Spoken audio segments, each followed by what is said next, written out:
ठीक है, सबसे पहले हम अपना फोल्डर ओपन करते हैं, फाइल, ओपन फोल्डर, और यहाँ पे आके हमारा फोल्डर माई साइट था, माई साइट के नाम से हमारा फोल्डर था। सेलेक्ट फोल्डर किया। सेलेक्ट फोल्डर करने के बाद हमारे पास वही index.html की फ़ाइल आ गई, style.css आ गया जो हमने बनाया था। तो आज हम इसको आगे करते हैं।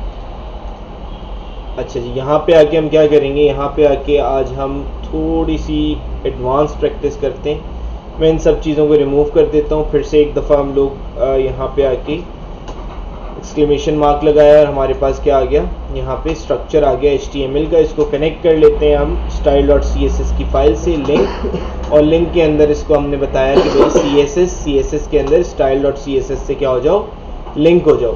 style.css के अंदर हमारे पास जो CSS थी वो भी हमने ख़त्म कर दी है ताकि हम ज़ीरो से इसकी प्रैक्टिस कर सकें।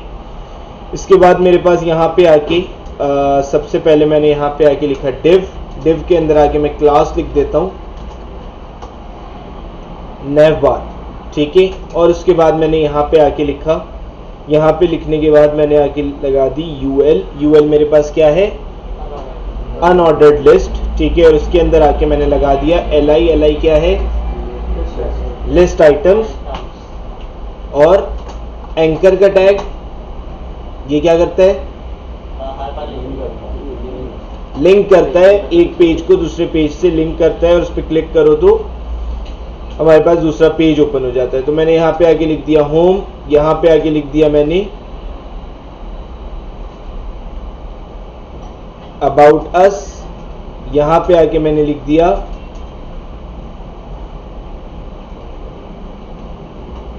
कॉन्टेक्ट अस, ठीक है। अच्छा जी, अब मेरे पास यहाँ पे ये हो गया। अब इसकी हमने CSS करनी है। तो सबसे पहले तो मैंने यहाँ पे आके लिखा .navbar, हाइट मेरे पास हो गई इसकी 100 px,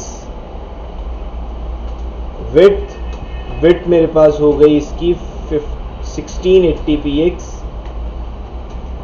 बैकग्राउंड कलर लाइट, ठीक है, ये मेरे पास हो गया। अब यहाँ पे आके इसको चेक करते हैं। माई साइट में आए, माई साइट में आने के बाद index.html पे क्लिक किया तो हमारे पास ये इस तरह का आ रहा है, ठीक है। अब मैं इसको यहाँ पे आके इसकी हाइट जो है वो थोड़ी और छोटी कर देता हूँ, 50 px कर देता हूँ, ठीक है। अब इसको हमने एडजस्ट करना है, ठीक है। अब इसको हमने एडजस्ट करना है 30। अब से इंडेक्स पे आए, इंडेक्स पे आके ये हमारे पास मौजूद है। अब मैं यहाँ पे आके एलिमेंट टैग्स लगा रहा हूँ। आप लोगों को पता है एलिमेंट टैग किस तरह, ठीक है। मैंने प्रीवियस क्लास के अंदर करवाया था आप लोगों को। कौन कौन से टैग्स बताए थे, एलिमेंट टैग बताया था, दूसरा यूनिवर्सल था, यूनिवर्सल सेलेक्टर, और क्लास सेलेक्टर, आईडी सेलेक्टर, ये 4 सेलेक्टर्स हमने किए थे, बिल्कुल। अच्छा जी, इसके बाद हम यहाँ पे आते हैं और यहाँ पे आके मैं लिखता हूँ यूएल के अंदर li, यूएल के अंदर li पे जाओ और li पे जाके जो है वो स्टाइलिंग करो, ठीक है। ये एलिमेंट सेलेक्टर में यूज कर रहा हूँ और मैंने इसको कहा कि उसमें जाके सबसे पहले आप कर देना टेक्स्ट डेकोरेशन नन। इसका मतलब है कि मेरे पास क्या हो जाएगा,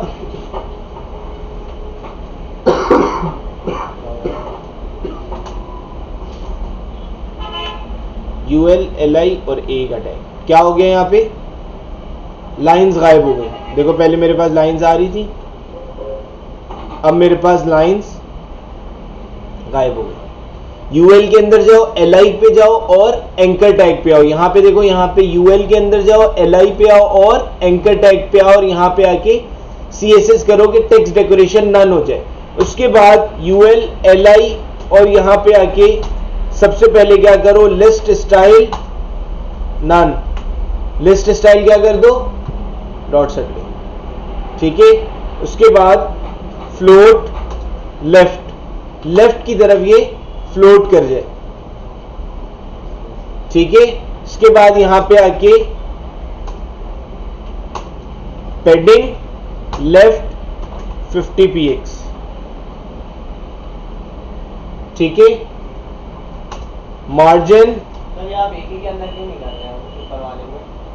वो यूएल li a है, एंकर का टैग है उसके अंदर काम नहीं करना है, हमने यूएल के अंदर जो लिस्ट आइटम्स हैं उन सब पे काम करना है, इसलिए ठीक है।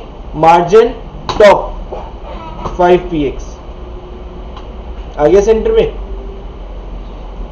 अब मैं अगर यहां पे इसको बोल्ड करना चाहूंगा तो मैं यहां पे ULLI के अंदर बोल्ड नहीं कर सकता, क्योंकि टेक्स्ट क्या लिखा हुआ है, ULLI और एंकर टैग के अंदर टेक्स्ट लिखा हुआ है। तो मैं बोल्ड कहां पे यहां पे करूंगा, यहां पे करूंगा फॉन्ट वेट 800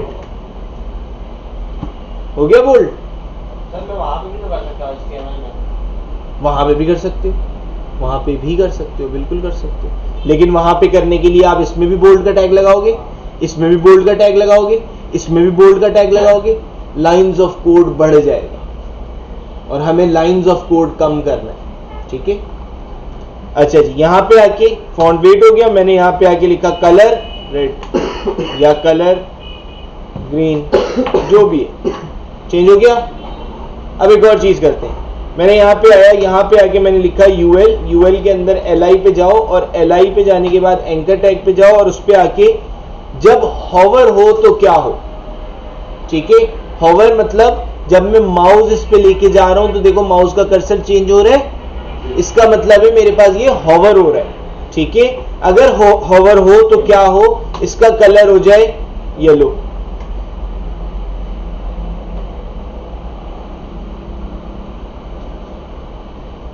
क्लियर। इसका फॉन्ट साइज हो जाए लार्ज,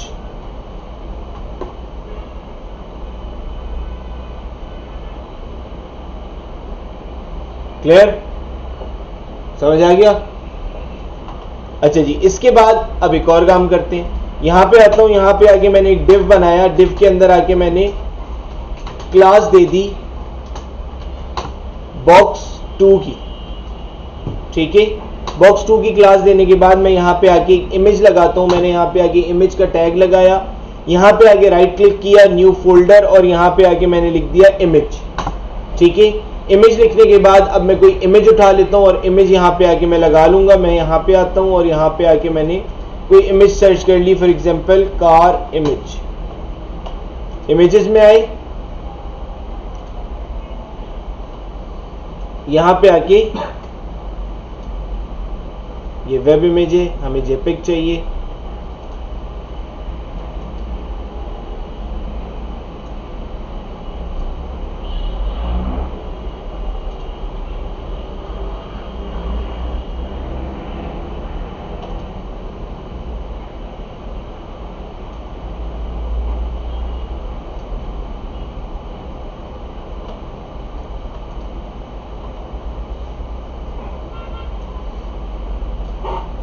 जेपेग आ गई। यहां से इसको कट किया, माई साइट में आए, माई साइट में आने के बाद इमेजेस पे आए और इमेजेस में आके मैंने इसको पेस्ट कर दिया। इसका नाम मैं रख देता हूं पिक्चर 1, ठीक है। मैं यहां पे आता हूं, यहां पे आने के बाद इमेज के अंदर आके मैं बताऊंगा कि इमेज के फोल्डर के अंदर picture.jpg आपके पास है, उसको लिंक कर लो। ऑल्टरनेटिव टेक्स्ट के अंदर हम रिलेटेड टैग लिखते हैं, वैसे रिलेटेड टेक्स्ट लिखते हैं कि ये क्या है, एक कार इमेज, ठीक है। अच्छा जी, इसके बाद मैं यहां पे आके इसको व्यू करता हूं, यहां पे आया, यहां पे आके रिलोड किया, देखो इमेज आ रही है, लेकिन बहुत बड़ी है, ऐसे ही है। अब इसको एडजस्ट करना है, किसके अंदर एडजस्ट करना है अभी बता देता हूं आप लोगों को। box2 को पहले सेट करते हैं, यहां पे आते हैं, यहां पे आके लिखा डॉट box2, box2 के अंदर आके मैंने लिख दिया हाइट, हाइट मेरे पास होनी चाहिए 500 px, विड्थ मेरे पास होनी चाहिए 1580 px, ठीक है। और यहां पे आके मेरे पास होना चाहिए बैकग्राउंड कलर रेड, सपोज कर लेते हैं ये बॉक्स आ रहा है, ठीक है। अब इमेज को इसमें एडजस्ट करना है, वो किस तरह होगी, यहां पे आते हैं, इसको ओपन कर देते हैं, क्या हो जाएगी, कौन कौन कह रहा है कि हो जाएगी। जो बॉक्स मैंने रेड बनाया था उसके अंदर ये जो इमेज है इसको मैंने कमेंट कर दिया था कंट्रोल/ से, अब मैंने इसको वापस ओपन कर दिया, तो क्या उस रेड बॉक्स के अंदर एडजस्ट हो जाएगी, हो जाएगी पक्का। आप बताओ, नहीं होगी, क्यों? कल जो टास्क दिया था उसके अंदर मैंने इमेज वाले टैग के अंदर जो स्टाइल लिखा तो नहीं हुई। अब देखो, इस क्लास को उठाया, क्लास को तो मल्टीपल जगह यूज कर सकते हैं ना, कॉपी किया, पेस्ट कर दिया, ठीक है, हो गई एडजस्ट, लेकिन इमेज पिक्सेलेट हो गई। अब हम काम क्या करते हैं, हम काम ये करते हैं, जब हम इस पे काम कर रहे होते हैं इमेजेस वगैरह पे, तो हम यहाँ पे आके हाइट को ऑटो कर देते हैं, पहली चीज। अब सेट हो गई, ठीक है, हाइट को ऑटो कर देते हैं, और जो हमारे पास विड्थ होती हैं इनको हम परसेंटेजेस में देते हैं, ठीक है, विड्थ को हम परसेंटेजेस में देते हैं। देखो यहाँ पे एडजस्ट हो गई है। अब मैं यहाँ पे आके जो इसकी विड्थ है इसको भी आके क्या कर देता हूं, एडजस्ट हो गई। नीचे जो स्क्रॉलर आ रहा था चला गया, किसी ने देखा स्क्रॉलर? ये देखो स्क्रॉलर आ रहा था, इसका मतलब है ये रिस्पॉन्सिव नहीं है वेबसाइट। अभी तो हम CSS पे काम कर रहे हैं, जब हम बूटस्ट्रैप पे जाएंगे फिर रिस्पॉन्सिव करेंगे, लेकिन ख्याल अभी से रखना है इस काम में। तो मैंने यहाँ पे आके देखो इसको चेंज किया, और चेंज करने के बाद वापस रिलोड किया, तो मेरे पास ये क्या हो गई, अब रिस्पॉन्सिव है। रिस्पॉन्सिव नहीं कह सकते, लेकिन एटलीस्ट स्क्रॉलर जो है वो हट गया हमारे पास। बाकी इसको मजीद इसके ऊपर हम काम करेंगे, ठीक है। तो इमेज मेरे पास पूरी आ गई, पिक्सेलेट तो नहीं हो रही। अब देखो रेड बॉक्स पीछे आ रहा है, ठीक है, तो रेड बॉक्स को हम हटा देंगे, यहां पे आगे रेड कलर को हटा दो। हो गया क्लियर? समझ आ गया? एक और लगा के दिखाता हूं। यहां पे आते हैं इंडेक्स में, यहां पे आए, यहां पे आके मैंने एक और डिव बनाया, और डिव के अंदर आके मैंने इसको कहा कि ये मेरे पास क्लास है, और क्लास के अंदर ये मेरे पास बॉक्स 3 है, ठीक है। उसके बाद एक और डिव बनाया, और डिव के अंदर आके मैंने इसको बताया कि ये मेरे पास एक और डिव है, और डिव के अंदर ये मेरे पास बॉक्स 4 है, ठीक है। तो मैं यहां पे आया स्टाइल में, स्टाइल में आने के बाद मैंने यहां पे आके लिखा डॉट बॉक्स 3, और यहां पे आके डॉट बॉक्स 4, ठीक है। अच्छा, जब आप बॉक्सेस एम्प्टी बॉक्सेस बना रहे हो तो आप परसेंटेज में अगर कोई इसकी डायमेंशंस को लिखते हो तो आपके पास बॉक्स शो नहीं होगा, तो परसेंटेजेस में मत लिखना, px में लिखना, बाद में उसे कन्वर्ट कर देना, ठीक है। हाइट मेरे पास आ गई इसकी सपोज 500 px,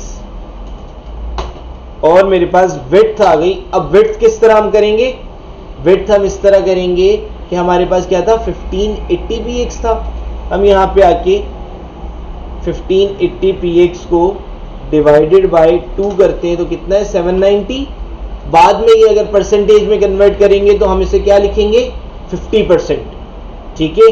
तो 790 px सिर्फ चेक करने के लिए अभी मैं कर रहा हूं, और मैंने यहाँ पे आके लिखा बैकग्राउंड कलर रेड, और यहाँ पे आके इसको हमने किया कॉपी, और कॉपी करने के बाद इस पे आके पेस्ट किया, और यहाँ पे आके ग्रीन,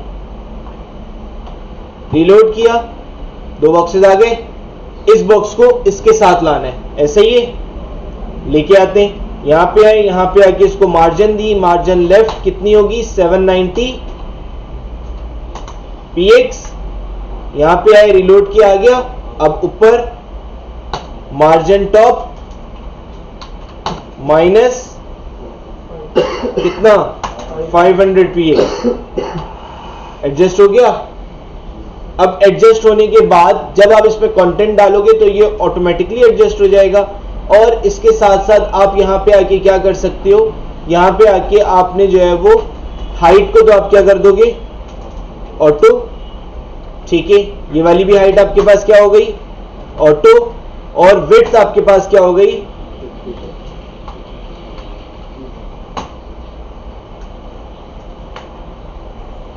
कलर्स गायब, बॉक्सेस भी गायब, लेकिन बॉक्सेस वहां पे मौजूद हैं। इंडेक्स पे आए, यहां पे आके मैंने लिखा H1 हेलो बॉक्स 1 बॉक्स 3, ठीक है, और यहां पे आके हेलो बॉक्स 4, एक यहाँ रहे, एक यहाँ रहे, ठीक है। लेकिन इसके ऊपर जब आप कंटेंट डालोगे तो आपके पास वो आना शुरू हो जाएगा और उसको थोड़ा बहुत आपको एडजस्ट करना पड़ेगा। मैं अगर मार्जिन टॉप हटा दूं तो यहाँ पे आ रहा है, ठीक है। तो कुछ थोड़ी बहुत मार्जिन देनी पड़ेगी, बाकी इसकी ज़रूरत नहीं पड़ेगी। बहुत ऊपर चला गया, आगे जगह पे, ठीक है। तो थोड़ा बहुत एडजस्ट करना पड़ेगा। हाँ, जब बूटस्ट्रैप पे आ जाएंगे तो फिर कोई मसला नहीं होगा। क्लियर है यहाँ तक? कोई क्वेश्चन जो पूछना हो? बिल्कुल क्लियर है। 3 बॉक्सेस भी बना के दिखा दूं, फिर आप लोग काम करते रहो इजीली, सही है। तो यहाँ पे आते हैं, एक और दफ़ा 3 बॉक्सेस को भी बना के देख लेते हैं। तो मैं यहाँ पे आया, बिल्कुल सेम होगा। यहाँ पे मैं हेडिंग दे देता हूँ, फुटर स्टार्ट्स हेयर, ठीक है। और यहाँ पे आके फुटर एंड्स हेयर। मैं यहाँ पे आया, मैंने यहाँ पे आके डिव लिखा। डिव लिखने के बाद यहाँ पे आके मैंने इसको क्लास दे दी और क्लास के अंदर मैंने यहाँ पे आके लिखा बॉक्स 5, बॉक्स 6 और बॉक्स 7, ठीक है। CSS में आते हैं, यहाँ पे आए, यहाँ पे आके लिखा dot box 5, height 500 px, width कितनी होगी? मैं अपनी स्क्रीन साइज के हिसाब से एडजस्ट कर रहा हूं। 1390 डिवाइडेड बाय 3, 463, ठीक है। 463 px। Background colour red. Box 5, ये मेरे पास हो गया बॉक्स 6। इसको मैं दे देता हूं ग्रीन कलर।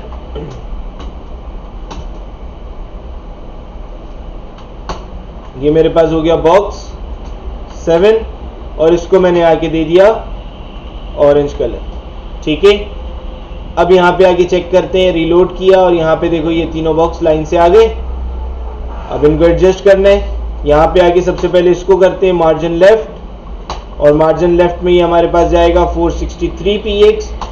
उसके बाद आएगा margin top,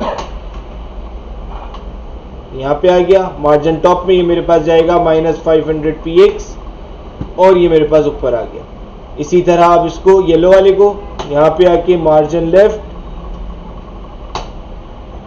790 px, margin top -500 px।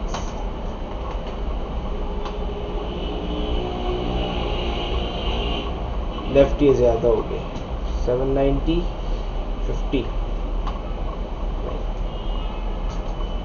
800 900 980, ठीक है। अब इसको थोड़ा एडजस्ट करना पड़ेगा। तो यहाँ पे आते हैं, मार्जिन लेफ्ट मेरे पास बहुत ज़्यादा है,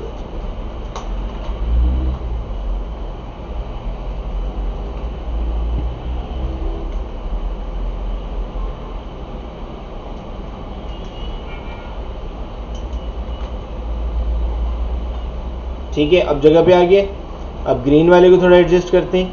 ग्रीन वाले को यहाँ पे आके हम इसकी ये बढ़ा देते हैं और इसको कर देते हैं 500, ठीक है। थोड़ा सा और आगे करते हैं, 520 550,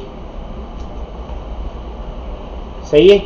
अब इनको स्पेसेस इनके प्लस कर देते हैं। अगर स्पेस बढ़ाना है, ख़त्म करना है वाइट स्पेस, तो आप इसको साइज़ बढ़ा दो, और अगर नहीं करना, इसी में कंटेंट लिखना है, तो आप इसी में भी लिख सकते हो। मैं यहाँ पे आया, यहाँ पे आके मैंने लिखा UL, UL के अंदर आके मैंने लगा दिया LI। UL और LI नहीं लिखूंगा क्योंकि मैंने टैगिंग की हुई है, एलिमेंट टैग लगाए हुए हैं। मैं OL लिखता हूँ और LI लिखता हूँ। जब मैं एलिमेंट टैग्स इस तरह से लगा दूंगा, ठीक है, तो मैं कहीं पे भी उस पेज पे UL और LI यूज करूंगा तो क्या होगा, मेरे पास उसमें वही CSS इंप्लीमेंट होगी जो मैंने यहाँ पे की हुई है, ठीक है। तो OL और LI मैंने यहाँ पे लिखा, एंकर का टैग लगाया और यहाँ पे आके मैंने लिख दिया फॉर एग्जाम्पल होम।